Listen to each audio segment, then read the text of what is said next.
নমস্কার সবাইকে। আপনি যদি চান যে আপনার বাচ্চা বড় হয়ে ভালো কিছু করুক বা ভালো কিছু বলতে এটা বোঝাচ্ছি যে অনেক টাকা ইনকাম করুক, তার লাইফ সঠিক পথে থাক, সে সঠিক জ্ঞানী হোক, 10-এর একজন হোক, এরকম আমরা শুনে থাকি।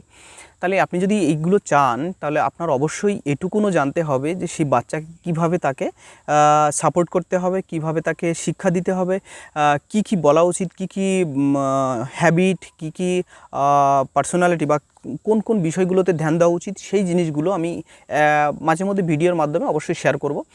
তো আজকে আমি যে কথাটা বলবো সেটা সবথেকে বেশি ইম্পর্ট্যান্ট আমাদের লাইফে, যেটা আমরা ভুলে যাই বড় হয়ে কর্মক্ষেত্রের কারণে, কারণ টাকা পয়সা একটা মেইন প্রায়োরিটি হয়ে দাঁড়ায়।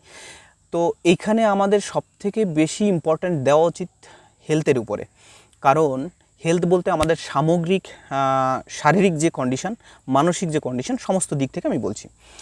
তো হেলথের উপরে বেশি জোর দেওয়া উচিত এই কারণেই, কারণ আমার যদি শরীরই খারাপ থাকে তাহলে আমি করব কি, বা আমি ভালো কিছু করার স্বপ্নই বা কী করে দেখবো। আমার শরীরের পেছনে আমার খাটতে হবে, বা শরীর খারাপ থাকলে আমার নানান ধরনের সে সঠিকভাবে চিন্তাই করতে পারবো না, নানান ধরনের দুশ্চিন্তা আসবে, তখন আমি কি করতে পারি, তখন আমার কোনো কাজে আমি সঠিকভাবে করতে পারবো না। এই কারণে বলা হচ্ছে শরীরকে বিশেষ গুরুত্ব দেওয়া উচিত একটা বাচ্চার ছোটোবেলা থেকেই।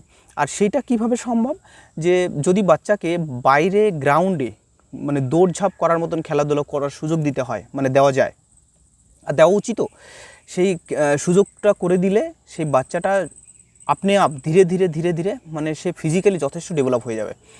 তাকে খেলার সুযোগ করে দেওয়া, তাকে এমন না যে প্রেশার দিয়ে দিয়ে তাকে বই পড়তে বলা, বা এমন কোনো কিছু প্রেশার ওয়াইজ না, মানে প্রেশার না দেওয়া তাকে কোনো কাজে বা কোনো কিছুতে, তাহলে সম্ভব সে ভালো কিছু করতে সুযোগ খুঁজে নেবে, সে নিজে নিজেই পথ বের করে নেবে। কিন্তু আমরা সেই জায়গাটা ভুলে যাই। আমরা বাবা মা আজকে যেভাবে একটা বাচ্চার পেছনে সময় দিতে চাই বা দেওয়া উচিত, সেইভাবে আমরা দিতে পারি না। আমরা প্রত্যেকটা মা বাবা নিজের মোবাইল দেখে দেখে আমরা টাইম পাস করছি, বাচ্চা কী করছে না করছে সেদিকে আমাদের কোনো ধ্যান নেই। তাহলে এই জিনিসগুলো যদি আমরা নিজেরা করি তাহলে সেই বাচ্চাটা কতটুকু ডেভেলপ হতে পারে বা তার গ্রোথ কতটা হতে পারে সেইটা নিয়ে সন্দেহ আছে। এই কারণে প্লিজ যত মা বাবা আছেন, ছোট ছোট বাচ্চারা আছেন যাদের ফ্যামিলিতে, তো সেই বাচ্চাদের প্রতি এইটুকুন অন্তত কেয়ার করুন যে তাকে ফিজিক্যাল গ্রোথের পেছনে যথেষ্ট আর কি তাকে সুযোগ করে দেওয়া।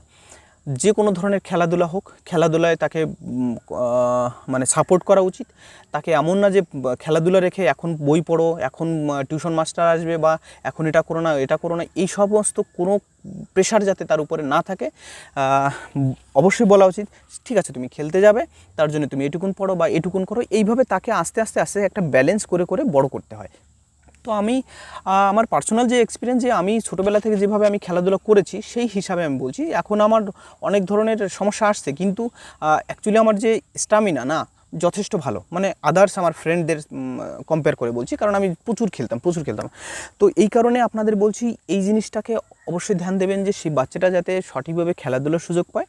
এতে কি হচ্ছে, যাদের সঙ্গে খেলতে যাচ্ছে তাদের সেই বন্ধুদের সঙ্গে মারামারি, দৌড়োদৌড়ি, হুড়োহুড়ি বা রাগারাগি এগুলো হতে থাকবে। এর কারণে মেন্টালিও সে, ইমোশনালিও সে ডেভেলপ হচ্ছে।